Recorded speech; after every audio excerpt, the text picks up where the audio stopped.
Hai semuanya, Assalamualaikum warahmatullahi wabarakatuh. Hari ini kita mau bahas mengenai peramalan dan perencanaan keuangan. Nah, di sini saya mau menjelaskan ya.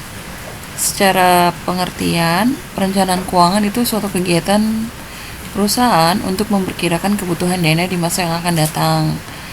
Nah, perencanaan keuangan ini dilakukan untuk mengantisipasi krisis keuangan. Krisis keuangan terjadi jika penerimaan kas lebih kecil daripada pengeluaran kas. Jadi kayak semacam misalnya nih perusahaan mau melakukan suatu proyek. Nah, itu proyeknya tuh harus dipertimbangkan dulu kebutuhan. Kadang-kala kan ada proyek yang dilaksanakan itu kontinu jangka panjang. Jangan sampai itu mengakibatkan adanya krisis keuangan pada perusahaan. Makanya diperlukan banget suatu perencanaan yang matang. Nah, di bab 4 ini kita bahas mengenai itu ya. Tahapan-tahapan perencanaan keuangan itu ada 3 tahap. Yang pertama adalah memproyeksikan pendapatan dari penjualan dan semua biaya selama periode perencanaan. Kedua, memperkirakan pengeluaran investasi pada aset lancar dan aset tetap untuk mendukung penjualan yang diproyeksikan.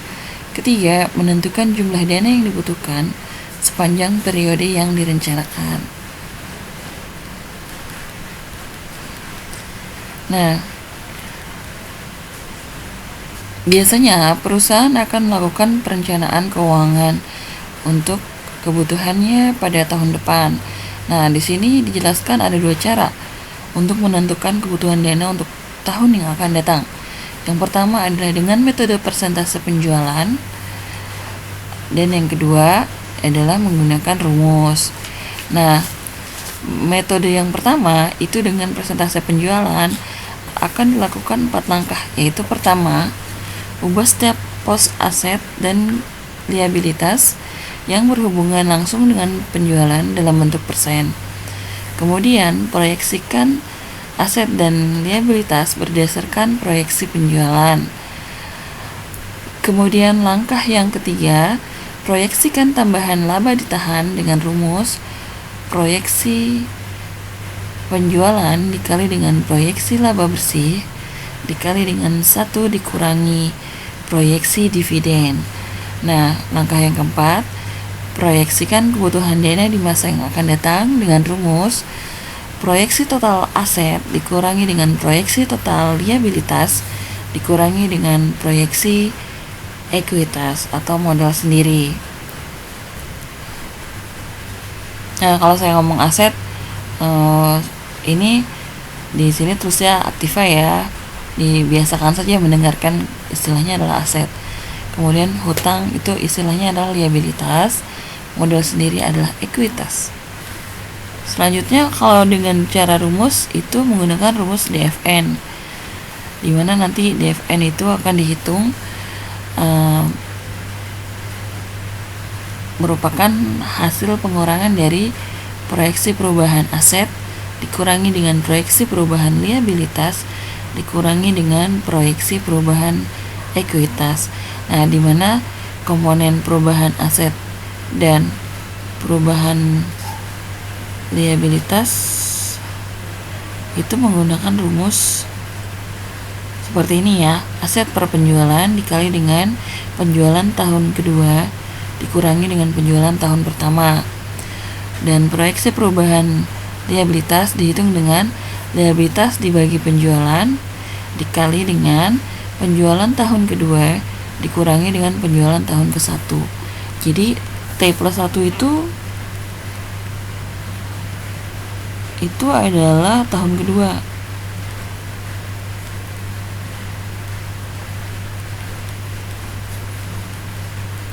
T itu adalah lambang untuk tahun pertama. Itu ya. Kemudian yang ketiga adalah proyeksi perubahan ekuitas ya ini ya, atau perubahan modal.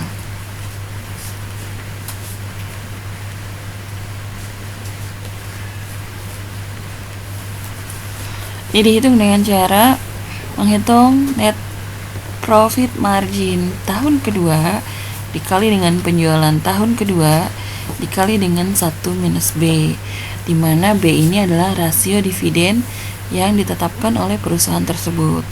NPM itu adalah net profit margin sebagaimana yang telah kita pelajari pada bab sebelumnya. Ada yang ingat rumusnya? Net profit margin itu adalah laba bersih earning after tax dibagi dengan sales atau penjualan. Ya. Mari kita coba ke contoh soal. Di sini ada contoh soal. Penjualan tahun 2018 adalah 10 miliar dan proyeksi tahun 2019 penjualan diproyeksikan akan menjadi 12 miliar. Berarti ini adalah penjualan T.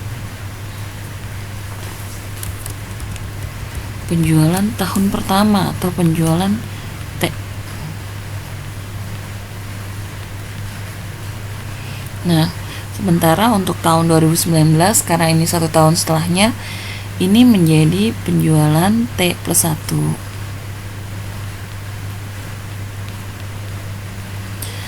Laba 5% dari penjualan. Dividen 50% dari laba. Nah, dividen itu tadi lambangnya B. Dan laba 5% ini adalah net profit margin ya. Nah, neraca tahun 2018 disajikan sebagai berikut. Nah, yang ini kelompok aset ya. Aset atau aktiva ya. Aktiva lancar 2 miliar, aktiva tetap 4 miliar, sehingga total aktiva adalah 6 miliar. Untuk kelompok yang sebelah kanan yaitu liabilitas dan ekuitas atau di sini ditulisnya pasiva ya. Itu utang dagang 1 miliar, beban yang masih harus dibayar atau utang beban 1 miliar, wesel bayar 500 juta, utang jangka panjang 2 miliar, sehingga total utang menjadi 4,5 miliar. 4,5 miliar, gini ya ditambahin ya. Kemudian komponen ekuitas terdiri dari modal ya, terdiri dari saham biasa 100 juta, modal disetor 200 juta, saldo laba 1,2 miliar. Sehingga total modal menjadi 1,5 miliar. Nah, jumlah total liabilitas atau total utang dengan total ekuitas atau total modal itu menjadi 6 miliar. Ya, balance ya antara komponen yang sebelah kiri dan komponen yang sebelah kanan. Nah, ini kan dia mintanya ada peningkatan ya. Ada peningkatan dari penjualan yang awalnya pada tahun 2018 adalah 10 miliar, itu diproyeksikan akan naik menjadi 12 miliar. Nah, kenaikan penjualan itu enggak serta-merta hanya itu aja yang naik. Itu akan mengaruhi komponen-komponen keuangan yang lainnya ya. Yuk, mari kita coba untuk menghitung kebutuhan Mari kita coba menghitung tambahan dana yang diperlukan dengan cara yang pertama, yaitu metode persentase penjualan. Kita coba ya. Oh ya, ini langkah pertamanya apa? Ubah setiap pos aset dan liabilitas yang berhubungan langsung dengan penjualan dalam bentuk persen.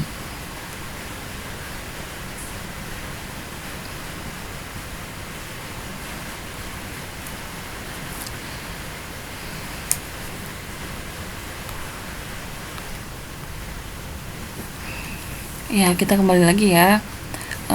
Jadi yang pertama itu adalah ubah setiap pos aset dan liabilitas yang berhubungan langsung dengan penjual dalam bentuk persen. Nah, jadi ini kan karena soalnya adalah untuk tahun 2018,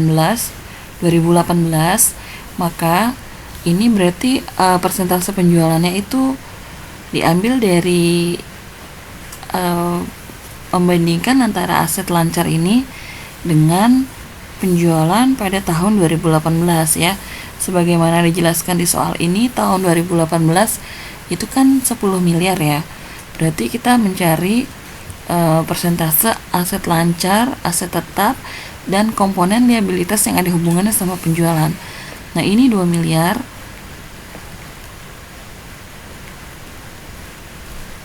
per atau enggak langkahnya di sini. Jadi untuk aset lancar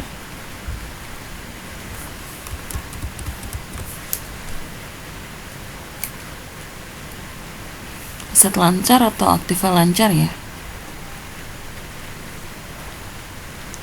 itu cari persennya adalah 2 miliar per penjualan tahun 2018 10 miliar, kemudian hasilnya kita kalikan dengan 100%. Nah, angka ini nolnya ada 9 dibuang, ada 9 dibuang, sehingga 2/10 kali 100%. Ini nolnya masih bisa dicoret lagi nih, nol yang satu dengan satu, sehingga didapatkan hasil 2 kali 10%, jadi 20%. Nah, kita masukkan angka di sini bahwa untuk aset lancar itu porsinya adalah 20% dari penjualan. Selanjutnya aset tetap. Di sini aset tetap 4 miliar.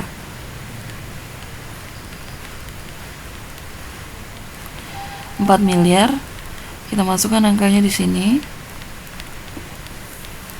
Lalu dibaginya adalah penjualan untuk tahun 2018, yaitu 10 miliar. Setelah itu kita kalikan dengan 100%. Sama seperti yang tadi, kita coret angka yang tidak dibutuhkan, 9 angka 0 atas dan bawah, kemudian ini 0 dengan 0, sehingga didapat hasilnya menjadi 40%. Nah, untuk total aktiva ini nggak usah dihitung ya. Kemudian yang kedua kan yang diminta adalah komponen liabilitas ya, atau komponen hutang. Nah, ini yang tidak perlu dicari itu adalah wesel bayar dan hutang jangka panjang, karena ini nggak ada hubungan dengan penjualan. Biasanya kalau hutang jangka panjang itu seperti perusahaan meminjam modal ke bank beberapa tahun gitu ya. Sementara kalau hutang dagang ini related banget sama penjualan ya. Misalnya kita untuk kebutuhan bahan baku, seandainya kita untuk meningkatkan penjualan tuh ya, bisa jadi bahan bakunya kita ambil secara kredit dulu. Begitu pula dengan beban, karena ada hubungannya. Misalnya kayak beban tenaga kerja, kalau seandainya belum dibayar itu kan menjadi beban, menjadi utang ya. Nah, jadi hanya dua komponen ini pada liabilitas yang memiliki hubungan dengan penjualan. Nah, kita hitung nih. Ini karena nominalnya sama ya, hitung satu kali aja. Jadi utang dagang di situ berapa?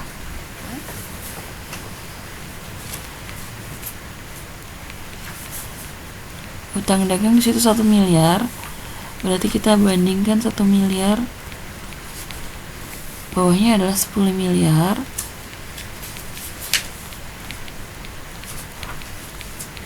Kemudian dikali 100%. Kita coret angka yang tidak diperlukan. 9 angka 0 atas dan bawah buang. Ini coret. Sehingga hasilnya adalah 10%. Nah, untuk utang dagang persentasenya 10%. Begitu pula dengan beban yang masih harus dibayar. Itu juga 10%. Langkah pertama selesai nih. Ya, di sini kan pertama katanya ubah setiap pos aset dan liabilitas yang berhubungan langsung dengan penjualan dalam bentuk persen. Sudah. Kemudian langkah yang kedua, proyeksikan aset dan kewajiban berdasarkan proyeksi penjualan. Maksudnya ini memproyeksikan untuk tahun kedua, tahun T+1. Untuk soal yang ini itu tahun keduanya adalah tahun 2019 ya. Berarti ini kan proyeksi penjualannya adalah 12 miliar. Berarti kita harus hitung nih untuk komponen-komponen aset lancar, aset tetap itu proyeksi 2019 itu seperti apa. Nah, karena di sini sudah didapat adalah porsinya 20%, berarti ini dihitung dengan cara 20/100 kali 12 miliar.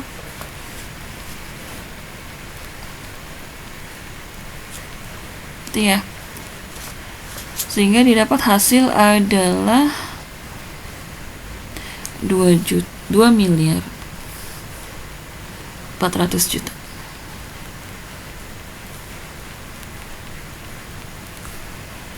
Next, untuk komponen yang kedua yaitu adalah total aset tetap. Aset tetap kita hitung ya.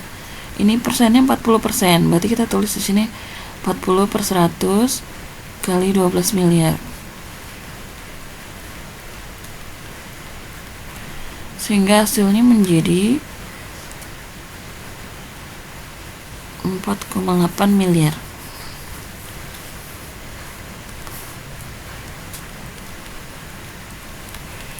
$4.800.000.000.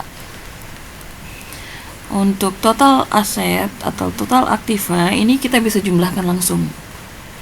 Ini ketika dijumlahkan menjadi berapa?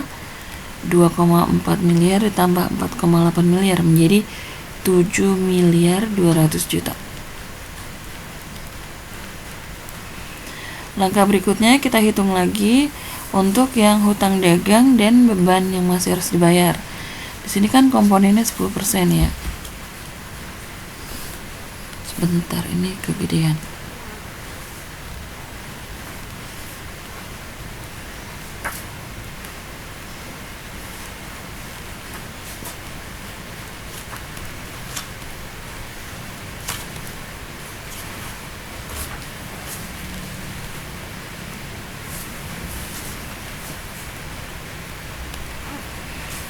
Ya, untuk utang dagang itu 10% ya, berarti 10/100 dikali penjualan tahun 2019 yaitu 12 miliar. Sehingga didapat hasil adalah 1.200.000.000 rupiah.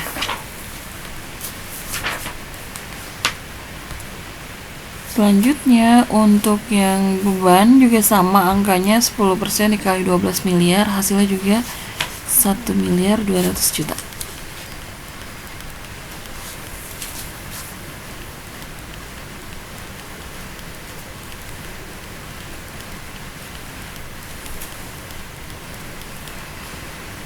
Nah, untuk komponen wesel bayar dan hutang jangka panjang, hutang jangka panjang kita anggap sama ya, 500 juta untuk wesel bayar dan hutang jangka panjangnya 2 miliar.